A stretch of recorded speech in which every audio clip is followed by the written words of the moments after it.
خب با سلام به کانال مکس تیوی خوش اومدید. من دوباره اومدم با یک ویدیو دیگه و توی این ویدیو میخوایم که یک نگاه کوتاهی بکنیم به وبسایت اسنپ استور و یه چرخی در وبسایت بزنیم و یه سری توضیحات مختصر و کوتاهی درباره اسنپ و در واقع پکیج منیجر اسنپ و وبسایت اسنپ استور خدمت دوستان بدیم برای کسایی که تازه اومدن در واقع به سمت لینوکس میتونه توضیحات مفیدی باشه. خب برای رفتن به وبسایتش کافیه که توی گوگل بزنیم اسنپ استور و اولین لینکی که برای ما میاره روش کلیک میکنیم و ما رو میبره به وبسایت snapcraft.io/store. این وبسایت در واقع یک ریپازیتوری یا در واقع یک مخزنی هست برای پکیج های اسنپ و شما هر پکیجی که در واقع بخواید به صورت اسنپ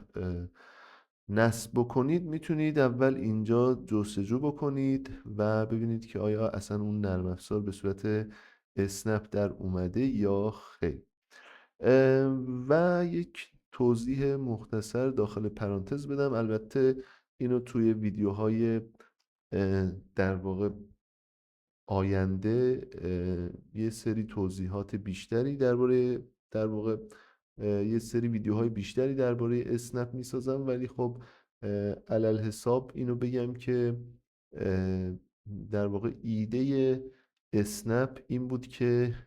یک نرم افزار رو به همراه تمام دیپندنسی ها یا وابستگی هاش داخل یک پکیج در بیاره و اون پکیج رو در واقع شما دانلود بکنید و روی سیستمتون نصب بکنید. در واقع تمام یک نرم افزار داخل یک پکیج قرار بگیره و برای اولین بار توسط توسعه دهندگان اوبونتو ایجاد شد و بعد از اون بود که در واقع اپ ایمیج و فلت هاب و این دوتا در واقع مکانیزم نصب برنامه هم ایجاد شدن، ولی همین اسنپ اولیش بود که در واقع ایجاد شد. خب ما الان در ریپازیتوری اسنپ هستیم و در اینجا میبینید که نرم افزارها رو قرار داده. در اینجا یه سری کتگوری داریم، دسته‌بندی، مثلا شما میتونید اینها رو بر اساس دسته‌بندی فیلتر بکنید و یک خوبی که در واقع اسنپ داره، البته فلت هاب هم این رو داره، اینه که نرم افزارهایی که توسط خود سازندگان اونها در واقع پکیج بندی میشن کنارشون یک تیک وریفاید رو قرار میده و اینجوری کاربر متوجه میشه که این نرم افزاری که اینجا قرار داده شده در واقع توسط خود در واقع توسعه دهنده اون نرم افزار این رو اینجا قرار داده. برای مثال روی پایچارم اگر کلیک بکنید میبینید که شرکت پابلیشرش جت برین هست و در اینجا یه سری توضیحاتی درباره نرم افزار داده، یه سری توضیحات، یه سری اسکرین شات رو میبینید و یه سری هم اینجا در واقع زمان آپدیت شدنش رو میبینید و در واقع لایسنس نرم افزار رو میبینید و در اینجا هم در واقع میتونید انتخاب کنید که از کدوم کانال در واقع این رو نصب بکنید. ببینید در اسنپ در واقع یک نرم افزار میتونه در کانال های مختلفی منتشر بشه. کانال استیبل، اگر نرم افزار استیبل باشه در اینجا منتشر میشه. اگر آخرین در واقع به اصطلاح به روز رسانی های نرم افزار در اینجا منتشر میشه، یعنی نرم افزاری که یعنی اینو اگه نصب کنید میدونید که آخرین ورژنی که در دست توسعه هست رو دارید استفاده میکنید و ممکنه دارای باگ و اینجور چیزا هم باشه. کانال بتا رو داریم. بتا هم به نحوی همینه، مثل تقریبا اج هست و توصیه بر اینه که از کانال استیبل در واقع برنامه‌تون رو نصب کنید که در واقع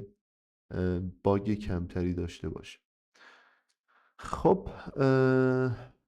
دیگه چیز خاصی نمیمونه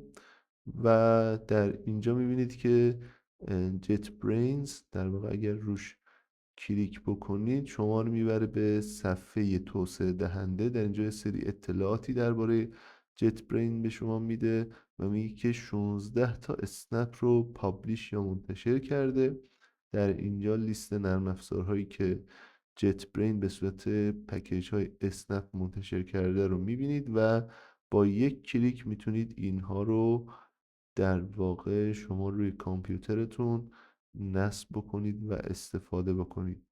خب نرم افزارهای زیادی اینجا هستن، حالا